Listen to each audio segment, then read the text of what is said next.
Olá, pessoal, tudo bem? Sejam todos e todas muito bem-vindas a mais um episódio do podcast Aromas para Ouvir. Hoje estou eu na natureza, na companhia de muitos insetos, então se vocês me verem batendo as mãos, não estranhem. Se vocês ouvirem barulhos estranhos, também não estranhem, porque o ambiente de gravação hoje está diferente.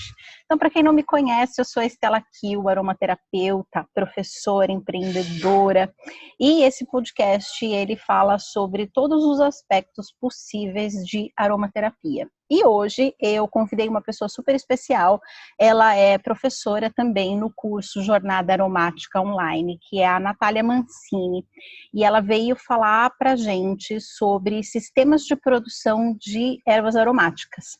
Então, vou falar um pouquinho do currículo dela para vocês conhecerem que episódio incrível que a gente vai ter hoje.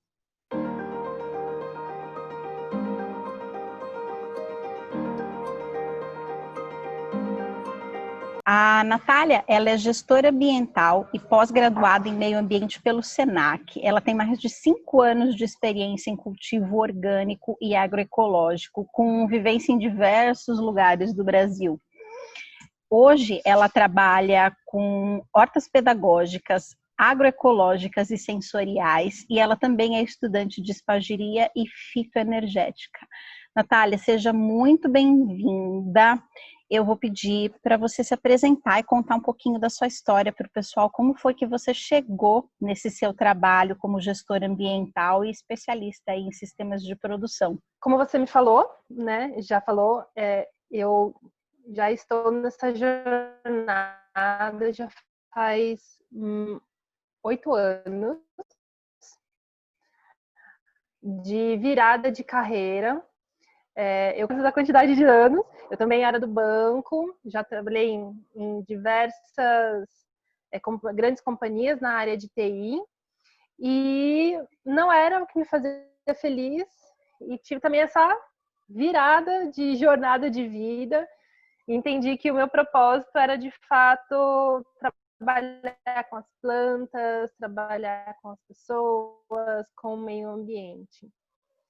E aí, aos poucos, fui entendendo que mexer com as plantinhas, assim, era o meu lugar nesse mundo. E a educação ambiental também faz parte desse lugar.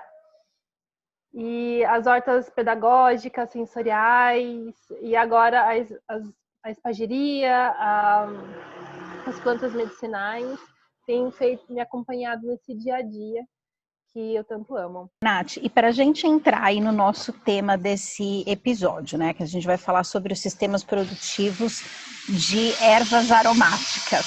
Conta pra gente um pouquinho como que funciona o sistema convencional, que é a monocultura, né, que é o mais usado. Quando a gente fala dos óleos essenciais, né, a gente fala realmente muito da qualidade do produto em si.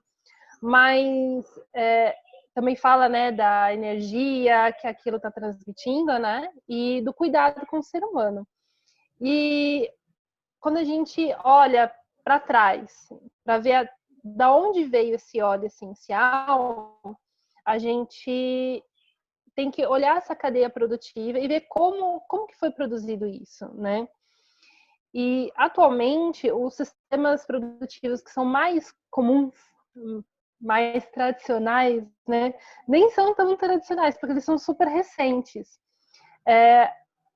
Por volta da década de 60 e 70, a gente teve uma mudança de cenário mundial completa em termos econômicos, termos sociais e ambientais. Então, antes disso, a gente tinha aquele cultivo sem agrotóxico, com a mão na terra diretamente, e de repente esse projeto, que é um programa que foi chamado de Revolução Verde, ele mudou completamente. Então a gente começou a ter tratores, inseticidas, fertilizantes químicos, monoculturas, né? Mas assim, latifúndios de quilômetros de hectares, assim. Então, esse foi um cenário que mudou completamente a vida daquele pequeno produtor, né? Então, tudo aquilo que ele já fazia, que era o que era mais tradicional mesmo, né? Que era pôr a mão na terra, ele teve que deixar para trás e aí entrar no sistema que a gente vive hoje, com esse pressuposto de que, com o aumento da população mundial, a gente tinha que plantar cada vez mais, produzir mais. E os óleos essenciais, né, as plantas aromáticas, a gente vê também uma produção muito grande, né? Assim, das grandes empresas produzindo também. E é interessante a gente avaliar até onde esse sistema de produção é legal para o meio ambiente, né? Que não está sendo utilizado agrotóxicos, não está sendo utilizado mão de obra socialmente não tão legal, né? Vamos dizer nem escrava, mas não tão exploratória também. Então, por isso que é importante a gente também olhar o pequeno produtor, olhar como ele produz, né? Mas a maior parte do sistema produtivo hoje é de alimentos e ele é dessa forma tradicional, mais recente, né? E qual que é a diferença, Nath, entre esse sistema convencional de monocultura com agrotóxicos para os sistemas orgânicos, né? Que é justamente os sistemas que você trabalha. Eu acho que são alguns, você me corrige se eu estiver errada, eu acho que são agricultura biodinâmica, que vem da antroposofia, tem a agricultura sintrópica, tem a agrofloresta, que também é muito usada para a produção de ervas aromáticas. Como que funciona? Como que é essa diferença básica? No sistema convencional, ele parte do pressuposto que a gente tem que limpar tudo. Então, você pega um terreno, que pode ser até uma floresta, você coloca tudo no chão, e aí você começa a plantar, ou no caso, né, para pecuária, para gado. Então você elimina literalmente toda a vida que tem ali. A terra, o solo, ele tem uma camada de nutrientes. Que no caso, por exemplo, da floresta amazônica, da Mata Atlântica, elas têm camadas de solo rico que são bem grandes, assim, são bem extensas, centímetros até. Mas quando você tira uma floresta, toda essa vida ela vai embora. Ela vai embora com as chuvas, e aí por isso que no sistema tradicional são necessários tantos fertilizantes químicos, porque ela não incentiva a vida no solo. Ela vai como se fosse uma máquina mesmo, né? E não tem cobertura de solo. E a gente fala que no caso das pragas, né? Fala assim, imagina um campo enorme, cheio da comida que você mais gosta. Você vai querer chamar toda a sua família para vir comer junto, né? E aí, no caso da agricultura tradicional, imagina aquele campo, assim, tipo, sei lá, de chocolate. Você vai querer chamar todo mundo para vir. Vem, comam mesmo. E aí, a gente tem pragas, né? Insetos cada vez mais fortes, porque eles estão vindo comer. E por seleção natural, eles vão, né? Os que sobrevivem são os mais fortes. E aí o pessoal acaba usando cada vez mais agrotóxico. E esse veneno, que ele vai entrando pela pele, ele entra pelas mucosas, e ele é acumulativo no sangue nosso e nas gorduras. Então, assim, a gente. Aliás, né, cada dia mais são liberados agrotóxicos no Brasil, diferente do mundo inteiro, né? O mundo inteiro está reduzindo, aqui a gente está aumentando cada vez mais o nível de veneno no nosso corpo. Então, por isso que é muito complicado.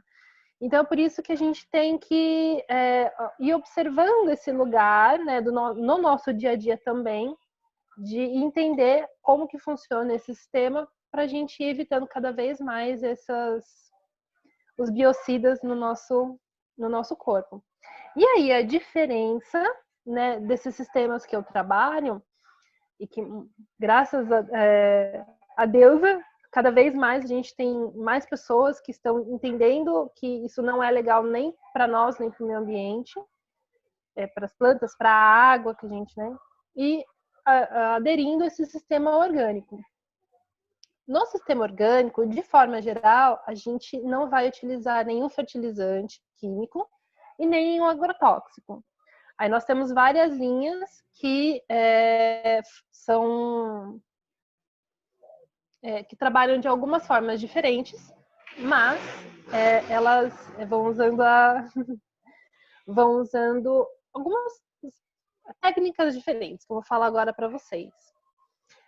A agricultura orgânica, natural, ela foi registrada oficialmente na década de 30 e 40. Então, assim, a agricultura natural, que foi nomeada, né? Vamos dizer assim, nomeada por Mokichi Okada, ela da década de 30 do Japão. A agricultura biológica, ela usa muita compostagem que hoje a gente já usa no nosso dia a dia, né? E tem a agricultura sintrópica e a agrofloresta. E no caso a biodinâmica, que eu também vou falar do Steiner, que você comentou, que é uma das vertentes da antroposofia, né? E que é muito legal, a gente pode até começar já falando da antroposofia, da biodinâmica, que ela utiliza as regências tanto da Lua quanto diversos outros astros para que a gente possa fazer desde a semeadura até a colheita. Então, assim, vai influenciar no tamanho das plantas, na suculência dos frutos, na dureza ou não das raízes. E, assim, ela também trabalha com todos os reinos. Então, tem o reino vegetal, o reino animal, mineral e o humano. Então, assim, ela integra todo o planeta, digamos assim, e o universo. Ela é Eu, a mais particularmente, utilizada, Nath? Ou tem alguma outra que... Vocês têm uma estatística, assim, vocês sabem se frente ao território nacional hoje? Porque eu sei que há uns 10 anos atrás esse número era muito pequeno, de agrofloresta, de permacultura, eram pouquíssimas pessoas, agricultores muito pequenos que estavam aderindo, e eu vejo que esse movimento vem aumentando. Frente ao tamanho do Brasil, existe alguma estatística hoje do como isso está mudando? Ou não? É só tipo um geral, assim, está misturada a biodinâmica com a sintrópica, com permacultura, com agrofloresta, e ninguém sabe exatamente quanto é de cada uma. olha, eu posso verificar essa questão da estatística, porque, de fato, eu até hoje não vi nenhum dado. A biodinâmica, por ela ser mais específica, né, ela necessita de cursos muito particulares, a gente tem bem menos. De forma geral, a agrofloresta, ela já é muito mais utilizada, e só a orgânica, que é só, vamos falar assim, a gente só está plantando sem os agrotóxicos e sem os fertilizantes químicos, ela é a que tem mais mesmo. Porque esse daqui, até os agricultores familiares, os pequenos produtores, urbanos mesmo, eles têm esse resgate muito mais fácil, né? De estar utilizando no dia a dia. E a agrofloresta, como ela acaba inserindo elementos de árvores, né, elementos arbóreos junto, no raiz mesmo, ele acaba sendo um pouco mais restrito também por conta disso. Mas eu acredito que, em termos gerais, a orgânica no geral, ela que mais utilizada, aí a agrofloresta em segundo. A sintrópica, ela, assim como a biodinâmica, ela tem cursos bem particulares também, bem específicos. E aí a biodinâmica, elas estão, acho que eu entendo que seria nessa ordem, mas em termos de números mesmo, eu ainda não vi nenhuma pesquisa sobre, mas está aumentando cada vez mais. E falando da agricultura sintrópica, ela foi criada, né, pelo Ernest Gott, e ela também tem uma leitura bem interessante do sistema, tanto florestal quanto de todos os seres vivos que estão ali, integrados mesmo, cada um com o seu papel, cada um com a sua função no sistema, e pouquíssima interação humana. Então, assim, você faz podas e deixa o ciclo embora. Até o inseto que vai lá comer, ele tem uma função ali. E aí, como o Ernest tem feito também, ele faz cursos muito fechados, acho que isso acaba restringindo um pouco o conhecimento. Então, por isso que eu acho que tem menos pessoas que praticam a assintrópica, mas ela é igualmente eficiente também até para sistemas maiores. E qual que é a diferença entre elas, Nath? Porque assim, para quem é de fora, é tudo igual. É tipo, é tudo orgânico. Mas eu sei que existem diferenças técnicas, né? Quais são essas diferenças entre esses sistemas? O do agroflorestal e do sintrópico? A diferença que a gente tem entre os tipos de sistemas orgânicos, todos eles têm esse fator em comum de não utilizar a ação de agrotóxicos e fertilizantes químicos.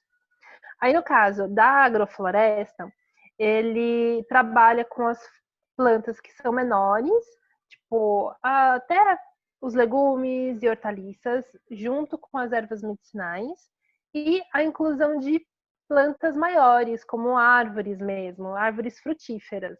Mas também podem incluir até madeiras nobres, né? Então, assim, a gente vai fazendo o que chamamos de estrutura sucessional. Na floresta, a gente tem árvores de vários tamanhos, né?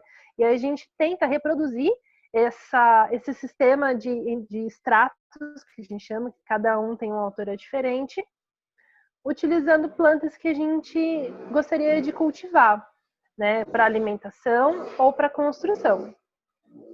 E aí, quando a gente fala de agricultura sintrópica, a diferença entre a agricultura agroflorestal é que na agroflorestal eu posso até colocar fertilizantes orgânicos, né? Eu posso trabalhar o solo. E na agricultura sintrópica, não. Eu não posso adicionar fertilizantes mesmo orgânicos no solo. Então, eu sempre trabalho com muita cobertura de solo, que também tem na agrofloresta. Então, assim, a gente usa bastante palhada e tronco, vai cobrindo o solo. E na agricultura sintrópica, a gente só pode ir fazendo as podas dessas árvores que estão, né, junto, para poder utilizar como adubo e criando um ciclo de ecossistema ali. Então, assim, a principal diferença entre essas duas é essa. E na agricultura sintrópica é interessante que é tratado todos os seres, desde os vegetais, os indivíduos vegetais até os animais, cada um tem a sua função. E até mesmo as pragas, elas têm a funçãozinha dela ali, as ditas, né, pragas. Então, essa é a maior diferença. E na agrofloresta, a gente tem o que a gente chama de agroecologia, que une tudo isso, mais os elementos sociais e culturais da comunidade que está trabalhando o solo ali.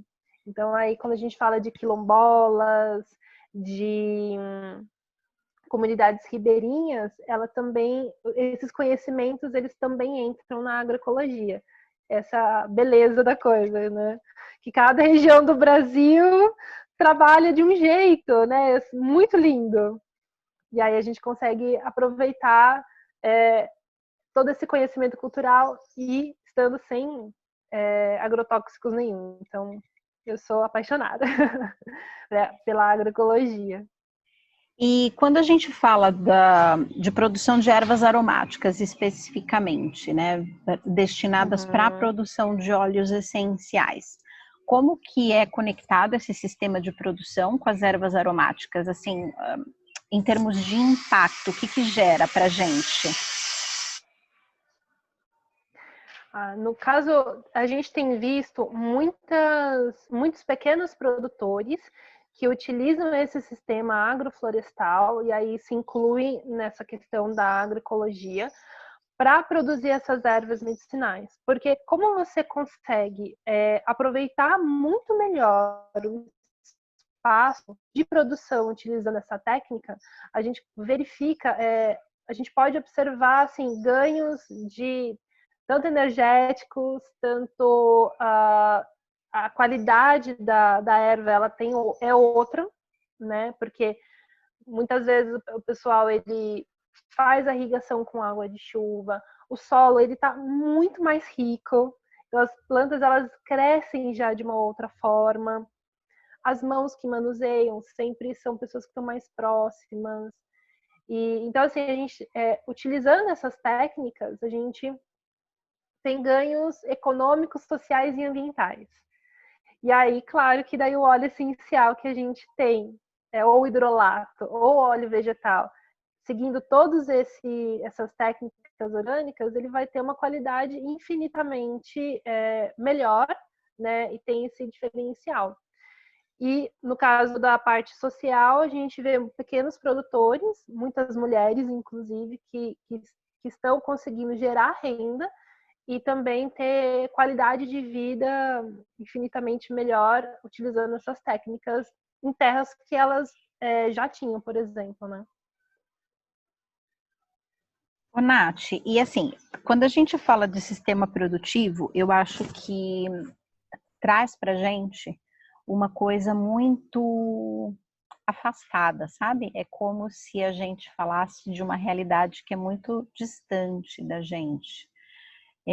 Mas uma pessoa que tem um jardim em casa, ela pode adotar algum desses sistemas, ela pode se beneficiar disso, como que a gente pode trazer isso para mais perto da gente, né? Porque eu sei que tem muita gente da aromaterapia que também trabalha com produção de tinturas, com produção de extratos, que trabalha com produção de ervas medicinais em geral. Então, para a gente abranger também esse universo, como que eu posso adotar um sistema desses sem um grande investimento em cursos caríssimos, mas me beneficiar ali no dia a dia? Ah, super pertinente a sua pergunta, Esther. Esse sistema, tanto orgânico no geral e agroflorestal, ele é super factível de fazer ele em qualquer cantinho seu, do seu quintal, qualquer um. A gente chama isso de quintal agroflorestal, porque assim, aí você vai conseguir utilizar esse espaço melhor para colocar suas plantas aromáticas. Então é como se você tivesse uma árvore e aí assim você vai colocando plantinhas menores até chegar no chão. Tem muito material na internet a respeito desses quintais agroflorestais e até com técnicas mesmo assim de consórcio, né, já prontas para você olhar e falar assim, olha, a gente consegue plantar tudo isso. Como você falou, não precisa ter muito, né, das ervas para poder fazer um oleato, né? As tinturas, como você falou, também não precisa ter muito. Hoje já tem destiladores pequenos, né, de 2 a 5 litros. Então, assim, a gente conseguiria, por exemplo, colher do nosso quintal, né? Se fosse um quintal como esse que está aí atrás, nossa, dava para encher de ervas medicinais já. E produzir um monte de coisa. É possível, sim. E também, quem quiser, eu posso. Tem alguns materiais também posso divulgar depois, mas esse sistema de consórcio ele está bem fácil de achar informações na internet, né? E como você falou, não precisa fazer cursos caríssimos para isso, né? E a gente tem como chegar. Mas eu vejo assim que o observar a natureza, né? E colocando, né, como se fosse uma planta mais alta, outra planta mais baixa, a gente vai colocando e arranjando esse lugar. Tem algumas plantas que elas se dão melhor, né? Aí tem a lista de plantas que a gente chama de companheiras, que elas dão super bem, e aquelas outras que também não, às vezes não se gostam muito, mas assim, tudo muito documentado na internet, a gente consegue achar bastante informação sobre as plantas companheiras. E se alguém quiser estudar, tipo, se especializar, assim, virar um profissional da área, igual você estudou, o que você recomenda? Por onde a pessoa pode começar?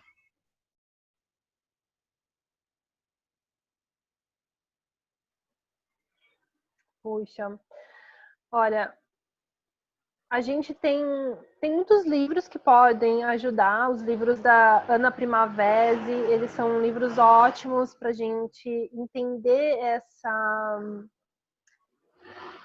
esse sistema colaborativo da natureza e a importância que um solo vivo tem no processo produtivo. E a gente encontra também esses livros na internet, tem alguns lugares que já tem para fazer download.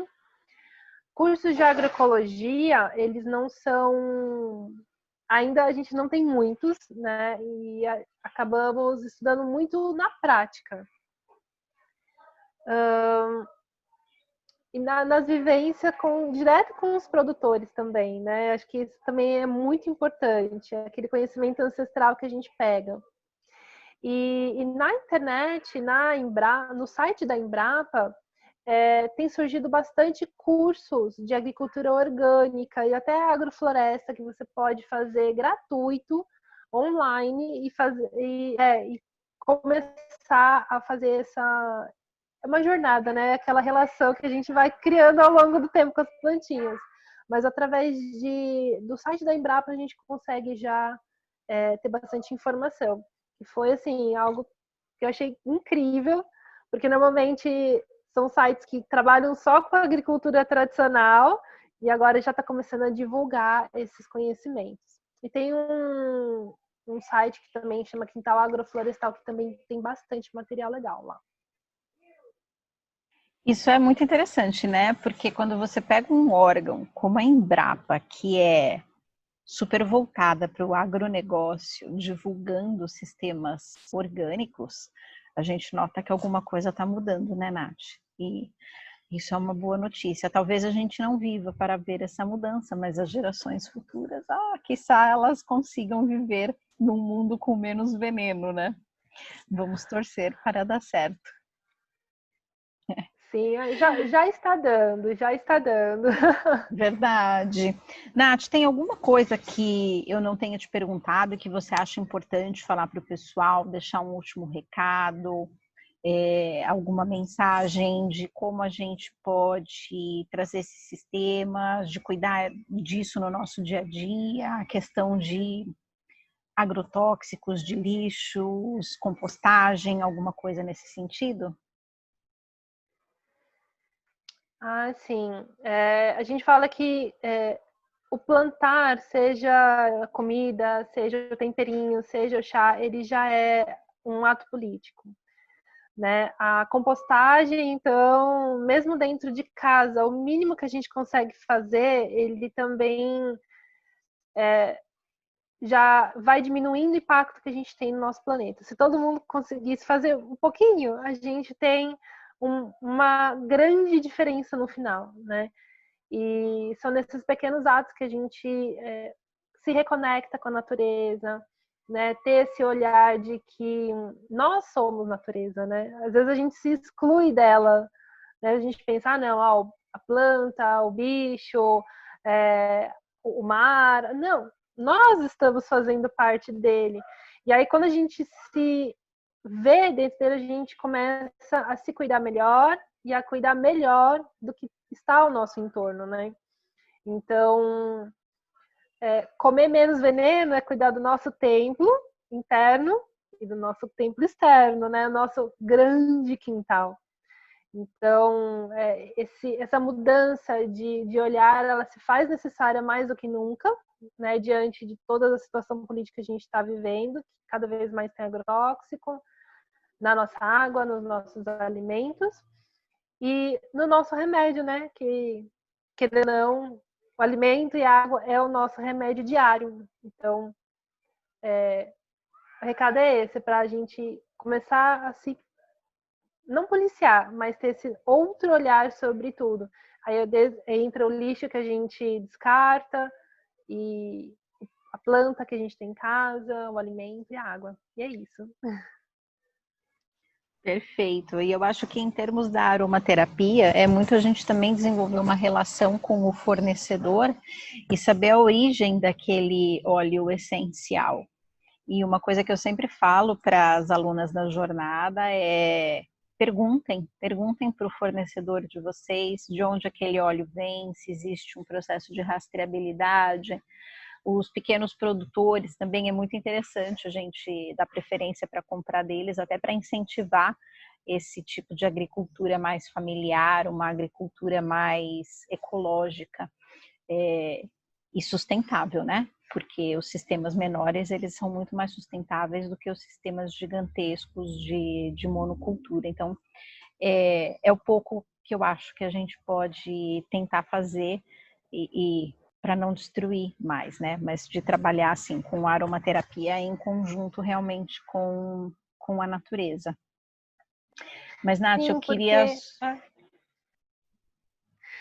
Sim, quando você fala da questão do pequeno produtor, porque para o grande a gente tem muitos selos, né, que comprovam que é orgânico, que é não transgênico, só que esses selos são muito caros para o pequeno produtor, para o produtor familiar. A gente tem um selo, né, de produção familiar, mas às vezes não são todos que tenham essa condição de ter um selo lá.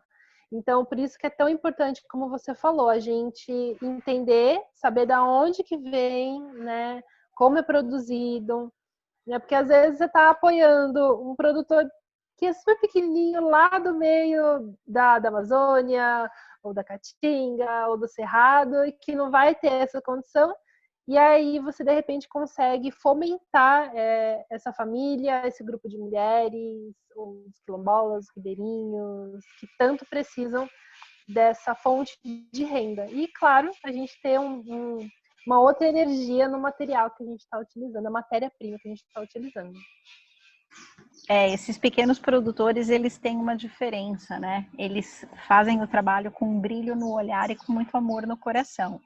E isso, quando você leva para a aromaterapia, que é uma medicina natural, você trabalha com os óleos naturais, que é uma medicina, faz muita diferença. Então, Nath, eu queria muito agradecer você ter aceitado o convite de participar hoje da gravação desse podcast. E a gente vai deixar os contatos da Natália, tanto na descrição do episódio, como para quem vai assistir a entrevista pelo YouTube, também a gente vai deixar o contato dela na descrição do vídeo. Se vocês quiserem, pode mandar comentário, podem mandar informações adicionais, que a gente sempre fica muito feliz de receber o contato de vocês. Nath, muito obrigada. Fica o convite para você participar com a gente uma próxima vez. Para quem quiser também estudar aromaterapia, vai ter aula com a Nath na Jornada Aromática, também sobre sistemas produtivos. E eu deixo meu grande beijo. Mais uma vez, gratidão, Sté, por estar aqui compartilhando conhecimento com vocês. Obrigada, Nath. Um beijo, gente. Até a próxima.